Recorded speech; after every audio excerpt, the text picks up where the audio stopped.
जी, break के बाद programme में दोबारा खुशामदीद। पाकिस्तान मुस्लिम लीग नवाज के रुकने पंजाब असम्बली राना मोहम्मद अरशद और पाकिस्तान तहरीक इंसाफ से महेंद्र पाल सिंह साहब हमारे साथ मौजूद है। महेंद्र पाल सिंह साहब, दो तीन चीजें तो अब बहुत क्लियर हो गई हैं पिछले कुछ दिनों में कि पाकिस्तान तहरीक इंसाफ इस वक्त शदीद किस्म की अंदरूनी तकसीम का शिकार है। अलीमा खान साहिबा और बुशरा बीबी के हवाले से जो चीज़ें सामने आ रही हैं, फिर आपकी मतलब विद इन पार्टी अगर डिस्कस करें तो जो पंजाब के हवाले से मामला थे उनमें भी चीज़ें जो है वो काफ़ी कन्फ्यूजन का शिकार हैं। अब तो यहाँ तक के तलाते हैं कि अली अमीन गड्ढापुर साहब कोशिश कर रहे हैं कि शेख वकास अकरम साहब को पंजाब की सदारत जो है वो दे दी जाए और मामला वो चलाएं। देखिए, ये हमारी पार्टी के मामलात हैं और अलीमा खान साहिबा बड़ी रिस्पेक्टेबल हैं, लेकिन देखिए इमरान खान ने कभी भी उनको पॉलिटिक्स में वो नहीं लेके आए। जब इमरान खान साहब खुद नहीं लेके आए और वो खुद पॉलिटिक्स में नहीं आई तो जारी बात है उनके जो बयान है या उनकी कोई बात है, जारी बात एक अकलौता भाई अगर वो जेल में है तो उनको परेशानी तो होती है। इसलिए अलीमा खान साहिबा का पार्टी से कोई, जब उनके पास पार्टी का ओहदा ही नहीं है तो उनका पार्टी से कोई ताल्लुक नहीं है। लेकिन रिसेंटली कुछ स्टेटमेंट्स बुशरा बीबी के हवाले से आई सामने और लोगों ने काफी बढ़ा चढ़ा के भी उनको बयान किया। अलीमा साहब ने ऐसी कोई बात खान साहब ने की? देखिए, अलीमा खान साहब को जिसमें वो फांसी का जिक्र था, जी मेरे चेहरे पे कपड़ा ना हो। देखिए अलीमा खान साहब को पार्टी का अंदर लेके आना ऐसी है जैसे इलेक्शन कमीशन जबरदस्ती और वो जो है हसन, वो क्या नाम है उनका, वो जबरदस्ती वो उनको ले आए थे, जो कौन रो रही थी, क्या नाम था उनका, वो वाली बात ही है कि उनको भी पीटीआई का उसका वो बना रहे थे।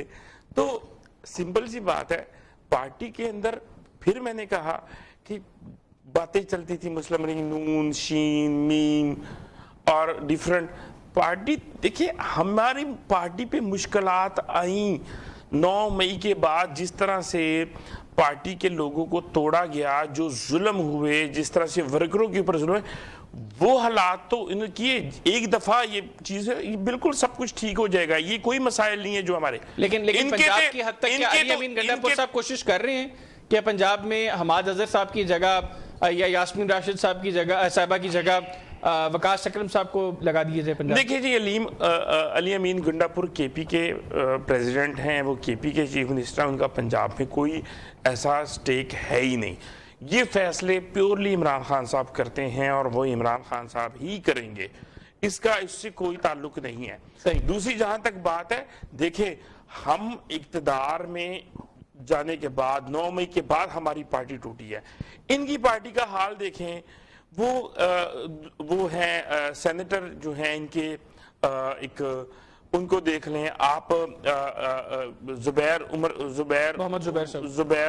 जो है वो पार्टी छोड़ गए हैं, शाहिद खकान अब्बासी ने अपनी पार्टी बना ली है। इनकी पार्टी को देखें कि ये तो इक्तदार में आके टूटे पड़े हैं। इनको आप जरा देखें। और इन्होंने अरशद साहब ने, राणा अरशद साहब ने बात की कि धांधला हुआ केपी में और पंजाब में, और सर केपी के कोई जो है कोई हल्का खोल लें, हम आपको, आप केपी के 4 हल्के आप खुलवा लें, हमें पंजाब के 4 हल्के हमें दे दें। जिस तरह से नवाज शरीफ साहब के हल्के में 102% वोट पड़े हैं नीचे, वो मैं नहीं बता रहा, वो ऑब्जर्वर जो हैं, जो अदारे हैं वो बता रहे हैं, मैं नहीं कह रहा उस चीज को, कि जिस तरीके से फॉर्म 45-47 के जरिए आपकी हुकूमत बनाई गई, वो मैं नहीं कह रहा, वो यानी आपका चैलेंज है कि आप लोग अपने केपी के कोई भी सिलेक्टेड 4 हल्के, ये 4 हल्के ये बता दें, 4 हल्के पंजाब में हम बता देते हैं, ठीक हो गया। और इंटरनेशनल ऑब्जर्वर से हम उसको ऑब्जर्व, ठीक हो गया। राणा अरशद साहब, बड़ी फेयर बात है। एक तो ये 4 हल्कों वाली के वो कह रहे हैं 4 हल्के आप अपनी मर्जी के खोल लें। अगर आपको एतराज है कि खैबर पख्तूनख्वा में धांधली नहीं हुई, धांधला हुआ है, तो 4 अपनी मर्जी के हल्के आप दे दें, इंटरनेशनल ऑब्जर्वर्स को बुलवा लें, न्यूट्रल ऑब्जर्वर्स को बुलवा लें, और 4 आप हमारी मर्जी के हल्के पंजाब में खोल लें। तो बड़ी फेयर डील नहीं है? दूध का दूध, पानी का पानी हो जाएगा। ये कौन से वाला दूध है, वो जो बच्चों में रक्सीम होता है, वो वाली दूध की बात कर रहे हैं? राणा अरशद साहब, हमारे साथ मौजूद हैं जी? अच्छा, राणा साहब के साथ कोई टेक्निकल ग्लिच है शायद, उनसे मीनवाइल दोबारा कांटेक्ट करने की कोशिश करते हैं। अच्छा, महेंद्र पाल सिंह साहब, आपसे मैं जो तस्करा कर रहा था, अब आपने खैबर पख्तूनख्वा का जिक्र छेड़ दिया है। सर, खैबर पख्तूनख्वा के अंदर भी तहरीक इंसाफ के मामला ठीक नहीं है। शकील खान साहब को जिस वक्त उनका इस्तीफा सामने आया, अब वो गवर्नमेंट एंड से बातें आ रही है, केपी गवर्नमेंट एंड से, कि उनको तो वैसे ही ओहदे से हटाने बरतरफ करने लगे थे, उन्होंने एक दिन पहले ही इस्तीफा दे दिया है। लेकिन बाद में आतिफ खान जैसे बंदे का सामने आना, और मैंने शायद एक मरतबा पहले भी जिक्र किया था आपसे कि मैं पाकिस्तान तहरीक इंसाफ की खैबर पख्तूनख्वा हाउस की उस मीटिंग का हिस्सा था जिस वक्त पाकिस्तान तहरीक इंसाफ के पूरे पाकिस्तान के पार्लियामेंटेरियंस को केपी हाउस में अली अमीन गंडापुर साहब ने इनवाइट किया था, और 9 मई के हवाले से वहां पे प्लानिंग की जानी थी। आतिफ खान साहब समेत तहरीक इंसाफ दर्जनों धड़ों में तकसीम हुई दिखाई दी और शदीद नाराज दिखाई दिए आतिफ खान साहब, और अब तो चीजें सामने भी आ रही हैं, इल्जामात आपकी हुकूमत पर करप्शन के बेइंतहा लग रहे हैं केपीके के अंदर भी। देखिए, फेडरल हुकूमत इनकी है, जी राणा साहब मैं आपके पास वापस आ रही हूँ, मुख्तसरन जवाब दे दें महेंद्रपाल सिंह सफर में आपके पास। अदारे सारे इनके पास है जी, फेडरल हुकूमत इनके पास है, एस्टेब्लिशमेंट इनके पीछे खड़ी है, तो ये क्यों नहीं कराते? ये कराएं इनके पास, सवाए घूम घुमा के एक घड़ी जिसका केस एक दफा खत्म हुआ तो इन्होंने दोबारा उसको शुरू कर दिया, अब वो खत्म हो गया तो तीसरी दफा शुरू। इनके पास है, इनके पल्ले है ही कख नहीं। मैं इनको नहीं, लेकिन ये तो बात नहीं हो रही, नहीं, मैं तो इनको मैं आपको बता देता हूं, जिस दिन आपको याद होगा अप्रैल 2022 में जिस दिन फर्द जुर्म आयद होनी थी, जी जी ठीक है, और उससे एक दिन पहले वजीर आजम बना दिया गया और सारे केस खत्म कर दिए गए। फिर जिस तरीके से एक इस तरह की फैसिलिटेशन कब होती है कि एक बंदा अदालत में पेश नहीं हुआ, अभी वो लंदन में है, उसने पाकिस्तान आना है, उसकी जमानत जो है वो मंजूर हो जाती है, उसके बाद वो बायोमेट्रिक के लिए भी एयरपोर्ट जाते हैं, एयरपोर्ट पे अदालत खुद जाके उनकी एयरपोर्ट पे जाके बायोमेट्रिक कर रही है। इस कदर फैसिलिटेशन के बाद अगर ये पीटीआई के ऊपर बात करते हैं और अवाम के मसाइल हल नहीं करते, तो महेंद्रपाल साहब आप लोगों को इन्होंने कहा जी 14 रुपए इन्होंने बिजली में 2 महीनों का रिलीफ दिया। अच्छा, मैं ये रिलीफ 14 रुपए के रिलीफ की बात करें, 14 रुपए यूनिट हुआ करता था, मैं रिलीफ के ऊपर 90 रुपए यूनिट पे ले गए ये। चले मैं रिलीफ के ऊपर भी आता हूँ। राणा साहब चूंकि दोबारा कनेक्ट कर चुके। राणा साहब, एक तो महेंद्रपाल सिंह साहब ने चैलेंज किया है कि 4 हल्के आप केपीके से अपनी चॉइस के आप लोग सामने ले आए, आप लोग बताएं, हम उनको ऑडिट करवाते हैं, न्यूट्रल ऑब्जर्वर्स के साथ ऑडिट करवा लें, लेकिन 4 हमारी मर्जी के पंजाब में भी खोल लें। एक चीज। दूसरा, ये पीपल्स पार्टी को अचानक क्या हो गया? मरीम नवाज साहब अभी कल कह रही हैं कि मुखालिफिन हम पर जो तनकीद कर रहे हैं हमारी तशहीर है, ये जो बिजली के यूनिट्स के हवाले से उन्होंने बात की, बड़ी तनकीद बिलावल भुट्टो साहब भी पंजाब हुकूमत पर कर रहे हैं। पीपल्स पार्टी को क्या हो गया सर? हैदर साहब, पीपल्स पार्टी हमारी इत्तेहादी जरूर है, लेकिन इलेक्शन का इत्तेहाद हमारे साथ उनके साथ ना आज था, ना पहले था, ना 16 महीने की गवर्नमेंट में था, और ना होना है। वो हमारे अपोनेंट है, वो हमारे सियासी हरीफ है, और उनकी अपनी पार्टी है। नहीं सर, 16 महीने की हुकूमत का इत्तेहाद था आपका सर? नहीं, इलेक्शन का इत्तेहाद भी था। अभी जब यूसुफ रज़ा गिलानी का इलेक्शन हुआ, उनका बेटा लड़ा, तो इन्होंने अपना विड्रॉ किया। अभी रहीमिया खान में इलेक्शन हो रहा है, आपने अपना कैंडिडेट विड्रॉ किया हुआ है। जी राणा साहब, जी राणा साहब, मैं ये अर्ज कर रहा हूं कि हमारा इत्तेहाद अगर उनसे है भी, मैंने तो ये अर्ज किया, आप सुन ले। जी जी, हमने वोट प्रेसिडेंट को कास्ट किया, उन्होंने प्राइम मिनिस्टर को कास्ट किया जी। इसके बावजूद हम इलेक्शन के इत्तेहादी नहीं है। उनका अपना मंशूर, उनकी अपनी बात, हमारा अपना पॉइंट ऑफ व्यू। तो आप आ जाए इस तरफ कि खैबर पख्तूनख्वा में इनके चीफ मिनिस्टर हैं जो DI खां तो जाते नहीं हैं। पिछले महीने उनके जिले में जो दहशतगर्दों ने एक हेल्थ यूनिट हॉस्पिटल छोटे पर हमला करके 5 लोगों को शहीद कर दिया, तो वो भी हमारे खाते में डाल दें। और जो बात फजल रहमान ने कही कि खैबर पख्तूनख्वा में मगरिब के बाद थाने भी बंद हो जाते हैं, कोई वहां पुरसाने हाल नहीं, तो अब शकील खान इनकी कैबिनेट का मेंबर है, अगर उसने कंप्लेंट की कि करप्शन हो रही है, जो बात मैं कर रहा हूं वही इनके मिनिस्टर ने की, उसको निकाल दिया गया। अगर आतिफ खान ने बात की कि शकील खान ठीक कहता है तो उसके खिलाफ एक्शन। अब आप देख लें कि इनका जो बिलियन ट्रीज का मंसूबा है उसमें भी 8-10 अरब रुपए करप्शन हुई। जो इनका एक साथ का इदारा था वो भी बंद हो गया। 3 टनोर से ये 11वां साल है इनका खैबर पख्तूनख्वा में हुकूमत का, तो वहां का कोई मनसूबा मुझे बता दें।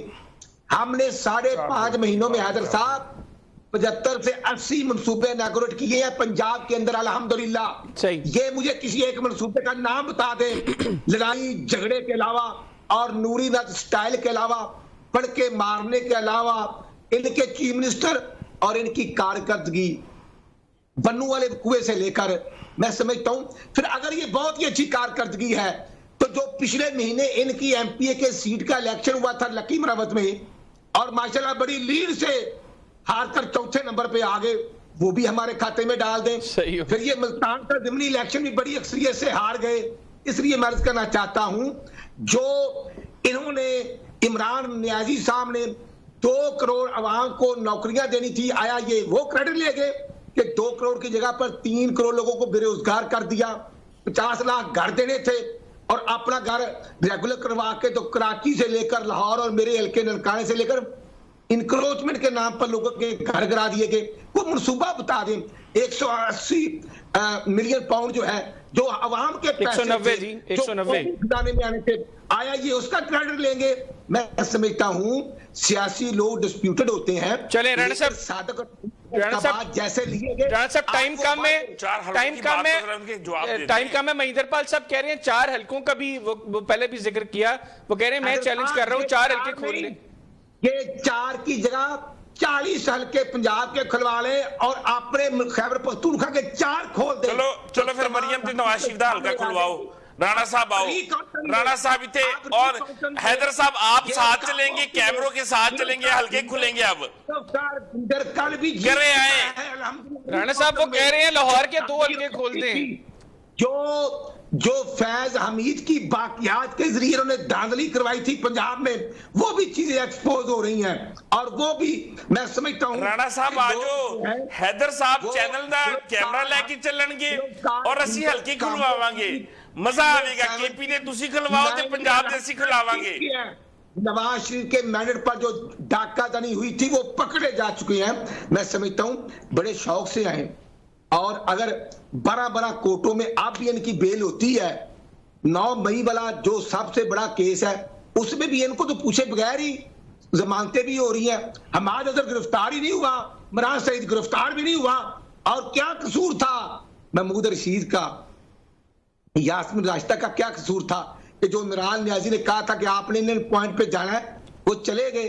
इसलिए मैं समझता हूं कि ये डबल पॉलिसी के मुसाफिर हैं। ये अब गवर्नमेंट ढूंढना चाहते हैं। राणा साहब वो तो ठीक है, लेकिन ये जो हलकों की बात है, आप तैयार हैं नवाज शरीफ साहब का लाहौर का हलका खोलने के लिए?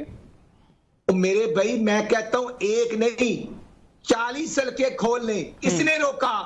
कोर्ट में ये जाएं, लेकिन एक प्रोसीजर मौजूद है, कोर्ट में जाएं। सही, अगर ट्रिब्यूनल या ऑनरेबल जजेस हल्का खोलते हैं तो कौन रोक सकता है? ठीक हो गया। महिंदरपाल साहब राणा साहब कह रहे हैं एक हल्का छोड़े, ठीक हो गया। के सामने होगा फिर सारा कुछ, मीडिया के सामने होगा फिर सारा कुछ, सामने होना चाहिए। हाँ जी, ये हैदर साहब के प्रोग्राम में सारा कुछ होना चाहिए। मेरे प्रोग्राम को बंद कराओ। देख लो वो भी डर गए, पकड़ी गई है वो भी अवाम के सामने। चले ठीक हो गया। महिंदरपाल साहब, राणा अरशद साहब ने, ठीक है राणा साहब जो महिंदरपाल साहब राणा साहब ने जो पॉइंट एक आम भी रेज किया, वो यकीनी तौर पर पूछना भी चाहिए तहरीक इंसाफ की लीडरशिप से। सर, मुसलसल तीसरा इक्तदार है आपके पास खैबर पख्तूनख्वा के अंदर, क्या आप लोगों ने किया है वहां पे जो आप क्लेम कर सकें कि ये देखें जी, ये हमारी पहचान बनेंगे ये प्रोजेक्ट्स, जो फ्री एंड फेयर भी सारी चीजें भी अंदर 1947 से लेके जी 2013 तक का रिकॉर्ड निकालें, खैबर पख्तूनख्वा की अवाम ने कभी भी किसी भी पार्टी को दूसरी दफा गवर्नमेंट नहीं दी। 2013 में हम इलेक्शन जीते, हम 2018 तक हमने हुकूमत की, 2018 में अवाम ने हमें 2/3 अक्सरियत दी। 2018 से लेके 2023 तक हमने हुकूमत की। 2023 की जब हमने असम्बली तोड़ी तो आयन के तहत इन्होंने इलेक्शन नहीं करवाए। इसलिए नहीं करवाए क्योंकि हम 2/3 अक्सरियत से जीत रहे थे, पंजाब भी और केपी भी। आज जो है उसके बाद जब 2024 में इन्होंने अपने आरोज के जरिए तमाम तर उसके हमारे जो लोग थे, आप देखें कि उनके पेपर नहीं सबमिट हुए, पेपर छीन लिए जाते रहे, जो दहशतगर्दी जो है रियासती दहशतगर्दी इन्होंने की, उसके बावजूद केपी के अवाम ने एक पीटीआई के उम्मीदवार को, कि उनका निशान भी एक नहीं था, उन्होंने वोट डाला।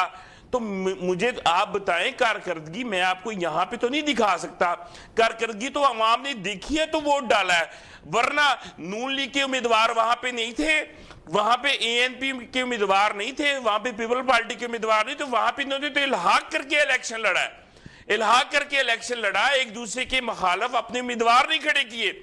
उसके बावजूद जो है कि पीटीआई का एक सिंबल नहीं था, उसके बावजूद अवाम ने निशान ढूंढ ढूंढ के वोट इन्होंने डाला है। हमें इन्होंने कहीं पे बाल्टी, कहीं पे जूता, कहीं पे चमटा का निशान दिया, अवाम ने उसको भी ढूंढ के वो किया है। ये अगर हमारा बल्ले का निशान ना लेते और फिर इलेक्शन होते, मैं इनको बताऊं, इनके लीडर नवाज शरीफ, मरियम नवाज, शहबाज शरीफ की जमानतें तक सबत हो जाती। ये तो इसी खौफ से इन्होंने जो है हमारा निशान छीना। मेहंदर साहब, मेरे पास वक्त बहुत कम है, राणा साहब कंक्लूडिंग रिमार्क्स, आखिरी 1 मिनट आप कुछ कहना चाह रहे हैं? मैं ये अर्ज करना चाहता हूं कि ये परेशान क्यों है, अब ये क्यों बाग बाग का न्यूट्रल की गोद में जाने के लिए तरस रहे हैं। ये आए ना आवाम के पास, अगर मरियम नवाज शरीफ ने 75 नए मनसूबे हमने इनॉग्रेट कर दिए हैं, भाई हमने तो 30,000 स्टूडेंट्स को मोटर बाइक दे दिए हैं, हमने तो वाईफाई दे दिया, हम तो स्टूडेंट्स को लैपटॉप दे रहे हैं। ये मुझे बताएं, हमने पंजाब के अंदर फ्री मेडिसिन कर दी है इमरजेंसी में, और उसके बाद नवाज शरीफ फिर लंदन जा रहे हैं। हमने तो टैक्सेस फ्री कर दिए, हम तो फार्म टू मार्केट रोड का हम शुरू हो गए। राणा साहब, नवाज शरीफ को क्यों नहीं देते आप? ये मुझे बताएं कि गंडापुरी साहब ने कोई एक मनसूबा। चलें, ये तो राणा साहब अब वक्त मेरे पास कम है, राणा साहब वक्त कम है, अगले प्रोग्राम में राणा साहब अगले प्रोग्राम में इसके ऊपर डिस्कशन करेंगे। राणा साहब वक्त मेरे पास खत्म हो गया, बहुत शुक्रिया आपका, आपने प्रोग्राम के लिए वक्त निकाला। महेंद्र पाल साहब आपका बहुत बहुत शुक्रिया, आप स्टूडियोज में तशरीफ लाए। नाज़रीन, मेहमानों की गुफ्तगू आपने सुनी आज के प्रोग्राम से, इतनी आपसे मुलाकात होगी इंशाल्लाह कल। तब तक के लिए मुझे और मेरी टीम को इजाजत दीजिए, अल्लाह हाफिज। पाकिस्तान जिंदाबाद।